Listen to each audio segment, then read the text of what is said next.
The JT Daniels roller coaster, well, it was on the upswing last week as the USC Trojans found a way, finally, to get a victory over a Pac-12 opponent. We're going to talk a little bit more about that game last week and look ahead to Arizona this coming week. I'm George Chahrouri alongside Steve Palazzolo, and this is your USC Trojans week recap / preview. We'll do a little bit of both, and we are brought to you by Eckrich, the official smoked sausage and deli meat of the USC Trojans. Steve, it starts and ends at the quarterback position, and JT Daniels this week, the key for him is clean pockets, and he got some against Washington State. He did. Let's start with the offensive line. You want to start with the quarterbacks? I'll start with the offensive line. They were under a lot of scrutiny after the previous loss to Texas, after not doing much against Stanford, and they stepped up. They only gave up one pressure that we assigned directly to the offensive line, and that's why JT Daniels had that success. His passer rating dropped 67 points from a clean pocket to a pressured pocket. So when you keep him clean, he can get the ball to the playmakers. And this is how offense is supposed to work. Then you see guys like Michael Pittman taking a nice catch and run for a touchdown. You see Tyler Vaughan's getting involved as a huge playmaker. You see Amon-Ra St. Brown doing what he normally does. JT Daniels hits him with a strike in the end zone. When those guys are all getting their fair share of passes, USC's offense is so dangerous because it's such a nice group of playmakers. It takes all parts, right? And I think the key that you hit on there with the offensive line doing their part gives him more clean pockets. And you think that's pretty intuitive, right? I get more clean pockets, I'll be a little bit better. But his drop is so dramatic. Right. 67 is not the norm there. Most quarterbacks fall about 35 points in terms of passer rating when they go from clean to pressure. You double that, and all of a sudden, giving up a pressure is catastrophic. So I think it's so huge for that O-line. You talk about getting those other guys involved. It's hard. He's used to Amon-Ra St. Brown. He's played with him for so long, and now all of a sudden he's getting comfortable throwing to those other guys. So that could be huge going forward. I love that Tyler Vaughan's, by the way, had his career season high 8 catches, had that nice contested catch in the end zone. He's so talented. So you've got the Amon-Ra comfort level, like you said, but getting Vaughan's involved, I think, is so crucial. All right, let's move on to this week. We're always looking forward. We're not here to talk about the past. We have got Arizona. They've got a very dynamic quarterback in Khalil Tate.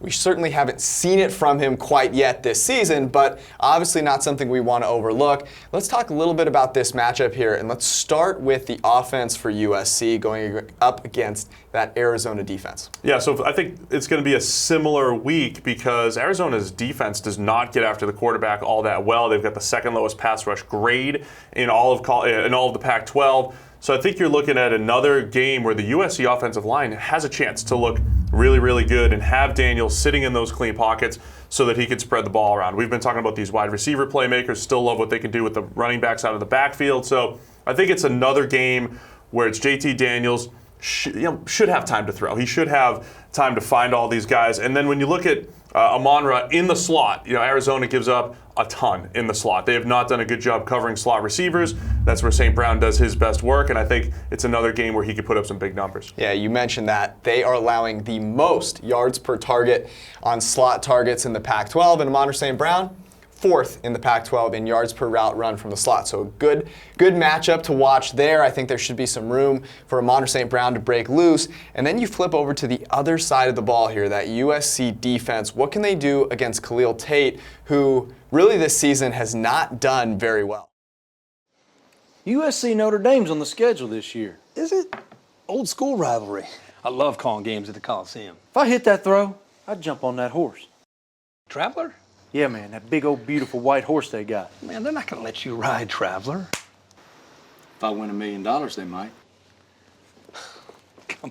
Enter at EckridgeFootball.com for your chance to win $1 million at the USC Notre Dame game. Fight on, baby. Yeah, I think you have to look at what Arizona's going to do. They came out the first game of the season and Khalil Tate had 7 carries. And I'm thinking, there's no way this is going to be the strategy going forward. But he only has 20 carries on the season, 2 of which are scrambles. That means 18 designed runs in 4 games for Khalil Tate, when last year he just burst onto the scene and he had 10, 15, 20 carries a game, rushing for 200 and 300 yards. That is his skill set. He is the most dynamic quarterback runner in the entire nation. When he's healthy, he's been a little banged up at times too, but even when he was healthy early in the season, they weren't running him a whole lot. So I think the big question is, when do they unleash him? At some point, do they look and self-scout and say, we got to let this guy run around a little bit, because from a passing standpoint, he's okay. He's good, not great. He had a nice game against Southern Utah a couple weeks ago, but every other game grading in the 60s, average to slightly above average overall. So he is a guy that you want to keep in the pocket and make him beat you with the pass, but I think a lot of it depends on Arizona. When they decide to give him 10 to 15 designed carries in a game, he's very dangerous, and you have to play some really good disciplined football. Yeah, when he burst onto the scene last year, from that point on, no player in the nation forced as many missed tackles per carry as Khalil Tate did. The guy is electric, so it's just a matter of time, we think. So those guys will have to stay disciplined. There are a couple of really interesting matchups when we look at that USC defense, particularly their coverage guys, their cornerbacks versus some of the skill position players for Arizona. Let's start with the outside here. We've got Dexter versus Marshall.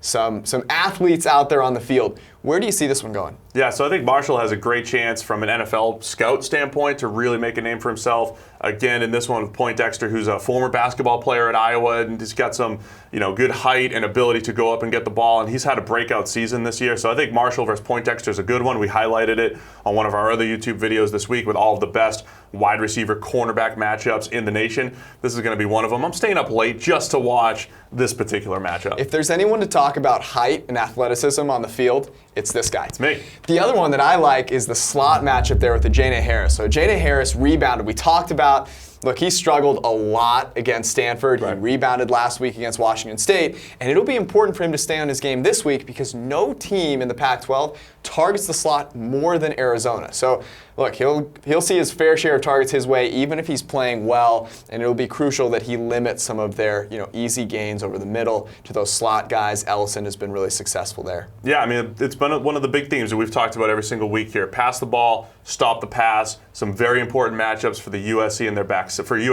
back seven. And then I just don't want to leave here without mentioning Cameron Smith, who is just all over the field against Washington State. 8 total defensive stops, 4 in the run game. He's been USC's highest graded player. I think you need another really solid game from him against the Arizona run game.